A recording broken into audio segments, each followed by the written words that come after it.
ಇದರ ಮಧ್ಯದಲ್ಲಿ ವಿಜಯೇಂದ್ರ ವರ್ಸಸ್ ರಮೇಶ್ ಜಾರಕಿಹೊಳಿ ಭಾಳ ಸೀರಿಯಸ್ ಟಾಕ್ ಫೈಟ್ ಆಗಿದೆ.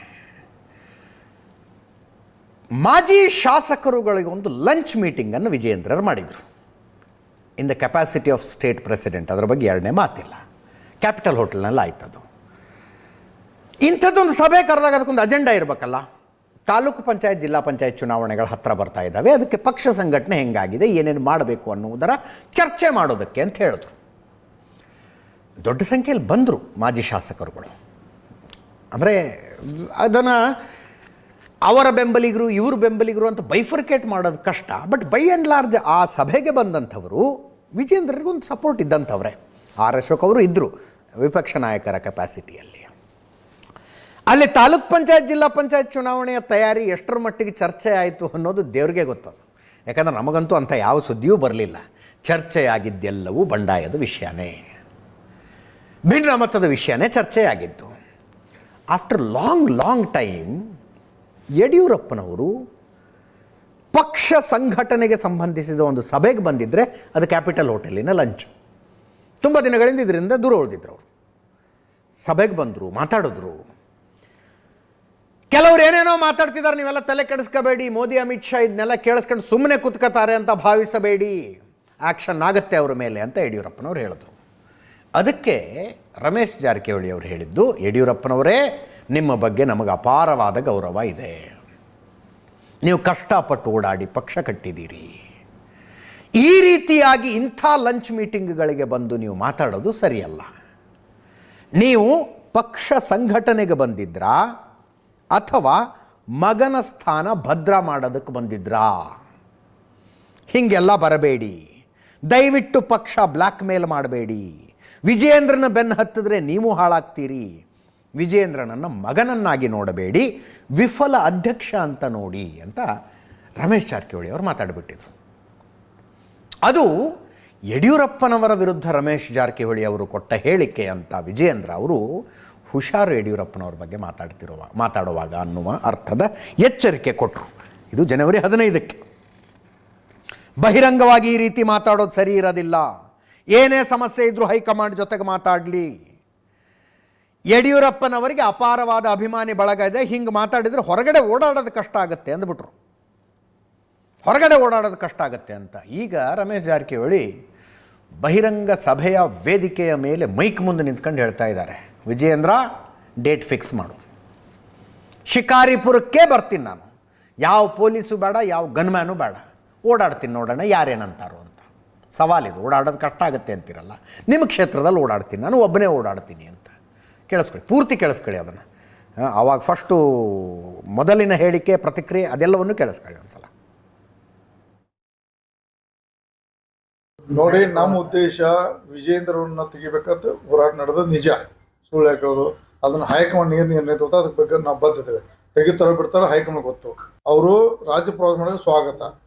ಅವ್ರಿಗೆ ಯಾಕೆ ಟೂರ್ ಮಾಡೋದು ಒಂದು ಮೊದಲು ಕ್ಲಿಯರ್ ಮಾಡಕ್ಕೆ ಅವರು ಮಗನ ಭದ್ರ ಮಾಡಕ್ಕೆ ಹೇಳ್ತಾರೋ, ಪಕ್ಷ ಭದ್ರ ಮಾಡೋ ಪದೇ ಪ್ರತಿ ಹಂತದಲ್ಲಿ ಹೈಕಮಾಂಡನ್ನು ಪಕ್ಷನ ಬ್ಲ್ಯಾಕ್ ಮಾಡಬೇಡಿ, ದಯವಿಟ್ಟು ನಿಮ್ಮ ಸಹಿತ ವಿಜೇಂದ್ರ ನೀವು ಹಾಳಾಕರಿ.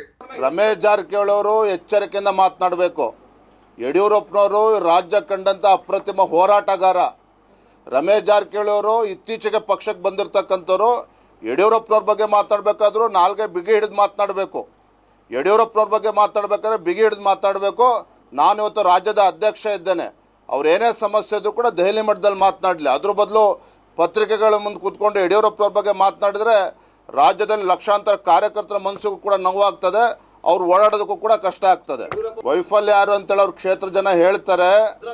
ನೋಡ್ರಿ, ಆ ರಮೇಶ್ ಜಾರಕಿಹೊಳಿ ಬಗ್ಗೆ ಯಾಕೆ ಅಷ್ಟು ತಲೆ ಕೆಡಿಸ್ಕೊಂತೀರಿ? ರಾಜ್ಯದ ಅಧ್ಯಕ್ಷ ಎಲ್ಲವೂ ಕೂಡ ಗೊತ್ತಾಗುತ್ತೆ. ಇನ್ನೊಂದು 15-20 ದಿನದಿಂದ ಒಂದು ತಿಂಗಳಲ್ಲಿ ಗೊತ್ತಾಗ್ತದೆ, ಎಲ್ಲವೂ ಕೂಡ ಸರಿ ಹೋಗ್ತದೆ. ಮತ್ತೊಮ್ಮೆ ಮಾತಾಡಿ ವಿಜೇಂದ್ರ ಅವರು ಈಗ ಬಂದಾರಂದ್ರೆ, ತಮ್ಮ ಯಾಕೆ ಬಂದಿನಪ್ಪ, ನಾನು ನಿಮ್ಮ ಅಪ್ಪನ ಸಿಹಿ ಮಾಡಕ್ಕೆ ಬಂದಿದ್ದೆ, ಅದಕ್ಕೆ ವೇದಿಕೆ ಮುಖಾಂತರ ವಿಜೇಂದ್ರ ಎಚ್ಚರಿಕೆ ಕೊಡ್ತೀನಿ. ವಿಜೇಂದ್ರ, ನೀನು ಬಚ್ಚ, ನೀನು ಯೋಗ್ಯಿಲ್ಲ, ರಾಜ್ಯಾಧ್ಯಕ್ಷ ಆಗಿ ಯೋಗ್ಯಿಲ್ಲ. ಇವತ್ತು ಯಡಿಯೂರಪ್ಪ ನಮ್ಮ ನಾಯಕ, ಅದ್ರ ಬಗ್ಗೆ ಎರಡು ಮಾತಿಲ್ಲ. ಅವ್ರ ಬಗ್ಗೆ ಅತಿಯಾದ ನಮ್ಮ ಭಾರತೀಯ ಜನತಾ ಪಕ್ಷ ಪ್ರೀತಿ ಇದೆ, ಅವ್ರ ಬಗ್ಗೆ ನಾನು ಕೆಟ್ಟ ಮಾತಾಡಲ್ಲ. ಒಂದು ಮಾತು ಹೇಳಿದ ನಾವು, ರಮೇಶ್ ಜಾರಕಿಹೊಳಿ ಎಚ್ಚರಿಕೆ ಮಾತಾಡಿ, ನಾ ರಾಜ್ಯದಲ್ಲಿ ಎಲ್ಲಿ ನೀವು ತಿರುಗಾಡಬೇಕು ಕಷ್ಟ ಆಗ್ತದೆ. ನಾನು ಆಯ್ತಪ್ಪ ವಿಜೇಂದ್ರ, ನಾನು ಶಿಕಾರ್ಪುರಲ್ಲೇ ಬರ್ತೀನಿ, ಡೇಟ್ ನೀ ಫಿಕ್ಸ್ ಮಾಡಿ, ನೀ ಯಾವಾಗ ಬಾ ಅಂತ ಶಿಕಾರ್ಪುರ ಸ್ಟಾರ್ಟ್ ಮಾಡ್ತೀನಿ. ವಿಜೇಂದ್ರ ಮಣಿ ಮುಂದಿಂದ ನಾ ಪ್ರವಾಸ ಮಾಡ್ತೀನಿ. ನೀನು ನಾನು ಹೇಳ್ತಕ್ಕ ನೋಡೋಣ, ನಾ ಅದಕ್ಕೆ ನೀನು ಸವಾಲು ಸ್ವೀಕಾರ ಮಾಡಿದ್ದೀನಿ. ಯಾವಾಗ ಹೇಳು, ನೀನೇ ಡೇಟ್ ಫಿಕ್ಸ್ ಮಾಡಿ. ನಾ ಶಿಕಾರ್ಪುರದಿಂದ ಪ್ರಾರಂಭ ಮಾಡಿದ್ದೀನಿ ನನ್ನ ಪ್ರವಾಸ. ಮತ್ತು ನಾನೇನು ಪೊಲೀಸರು ತೊಳೆದಿಲ್ಲ, ಗಂಡ್ಮ್ಯಾನ್ ತೊಳೆದಿಲ್ಲ, ಯಾವ ಮಂದಿ ಒಬ್ಬ ಬರ್ತಾನೆ. ಎಲ್ಲಿ ನಿನ್ನ ಎಚ್ಚರಿಕೆ, ನಿನ್ನ ಬೇಕಾದ್ರೆ ಮೂಲೆ ಮೇಲೆ ಅಡ್ಡಾಡಕ್ಕೆ ಕೊಡೋದಂತ ಶಕ್ತಿ ನನ್ನ ಕಡೆ ಇದೆ. ನಿನಗೆ ಬೇಕಾದ್ರೆ ನಿನ್ನ ಎಲ್ಲಿ ಬೇಕಾದ್ರೆ ನಿನ್ನ ಎದುರಿಸುವಂಥ ಶಕ್ತಿ ದೇವ್ರನ್ನ ಕೊಟ್ಟ, ಆದ್ರೆ ಅದನ್ನು ಮಾಡೋದಿಲ್ಲ. ಇದೆಲ್ಲ ಪ್ರೀ ಡಿಸೈಡೆಡ್ ಪ್ಲ್ಯಾನ್ ಪ್ರಕಾರನೇ ನಡೀತಿದೆಯಾ ಅಂತ ನನಗೊಂದು ಡೌಟು. ಫಸ್ಟು ಯತ್ನಾಳ್ರು ಮಾತಾಡ್ತಿದ್ರು, ಅದೇಂದ್ರೆ ಏನು ಬೇಕದನ್ನ ಮಾತಾಡ್ತಿದ್ರು ಅವರು. ಯತ್ನಾಳ್ರಿಗೊಂದು ಶೋಕಾಸ್ ನೋಟಿಸ್ ಬಂತು. ಅವರು ಅದಕ್ಕೆ ಉತ್ತರ ಕೊಡೋದಕ್ಕೆ ಅಂತ ಶಿಸ್ತು ಸಮಿತಿಯ ಮುಂದೆ ಹಾಜರಾಗಿ ಹೊರಗೆ ಬಂದ ಮೇಲೆ ಏನು ಹೇಳಿದ್ರು, ಇನ್ನು ಮುಂದೆ ನಾನು ಸೈಲೆಂಟು, ರಮೇಶ್ ಜಾರಕಿಹೊಳಿ ವೈಲೆಂಟು ಅಂದರು. ನೋಡಿ ಹಾಗೆ ಆಗ್ತಿದೆ ಈಗ. ಇಷ್ಟು ದಿವಸ ಯತ್ನಾಳ್ರು ಹೆಚ್ಚು ಕಡಿಮೆ ಮಾತಾಡೋದು ನಿಲ್ಲಿಸೇ ಬಿಟ್ಟಿದ್ದಾರೆ. ಇವತ್ತೇ ಮಾತಾಡಿರೋದು, ಅದು ಏನು ರಮೇಶ್ ಜಾರಕಿಹೊಳಿ ಅವರನ್ನ ಸಮರ್ಥನೆ ಮಾಡ್ಕೊಂಡು. ಕಾಂಗ್ರೆಸ್ನಲ್ಲಿದ್ದ ರಮೇಶ್ ಜಾರಕಿಹೊಳಿ 17 ಜನ ಶಾಸಕರನ್ನ ಕರ್ಕೊಂಡು ಬಿ ಜೆ ಪಿಗೆ ಬರದೇ ಹೋದರೆ ಯಡಿಯೂರಪ್ಪ ಮುಖ್ಯಮಂತ್ರಿನೇ ಆಗ್ತಿರ್ಲಿಲ್ಲ, ವಿಜೇಂದ್ರ ದುಡ್ಡು ಮಾಡ್ಕೊಳಕ್ಕಾಗ್ತಿರ್ಲಿಲ್ಲ ಅಂತ. ಯಡಿಯೂರಪ್ಪನವರು ಕಳೆದ ಸಲ ಅಂದರೆ ಕೊನೆಯ ಸಲ ಮುಖ್ಯಮಂತ್ರಿ ಆಗೋದಕ್ಕೆ ಕಾರಣರಾದವರೇ ರಮೇಶ್ ಜಾರಕಿಹೊಳಿ, ಅವ್ರ ಬಗ್ಗೆ ಗೌರವದಿಂದ ಮಾತಾಡಿ ಅಂತ ವಿಜೇಂದ್ರರಿಗೆ ಹೇಳ್ತಾ ಇದ್ದಾರೆ ಬಸನಗೌಡ ಪಾಟೀಲ್ ಯತ್ನಾಳ್. ಕೇಳಿಸ್ಕೊಳ್ಳಿ.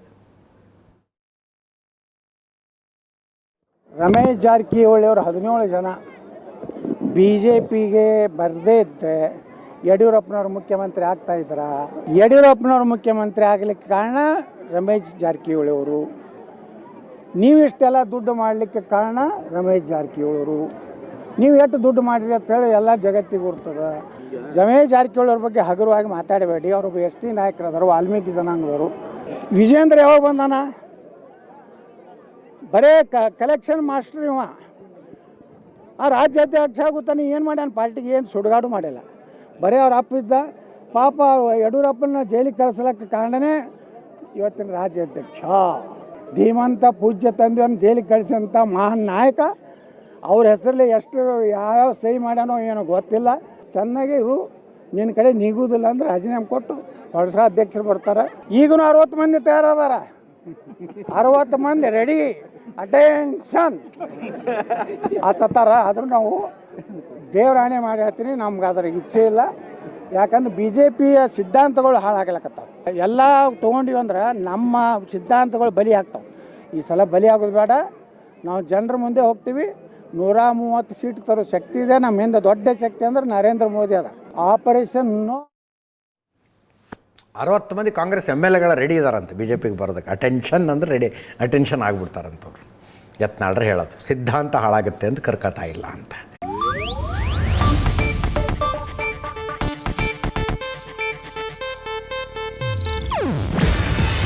ಇದು ಏಷ್ಯಾನೆಟ್ ನ್ಯೂಸ್ ನೆಟ್ವರ್ಕ್ ಪ್ರಸ್ತುತಿ. ನೀವು ನೋಡ್ತಿದ್ದೀರಾ ಏಷ್ಯಾನೆಟ್ ಸುವರ್ಣ ನ್ಯೂಸ್.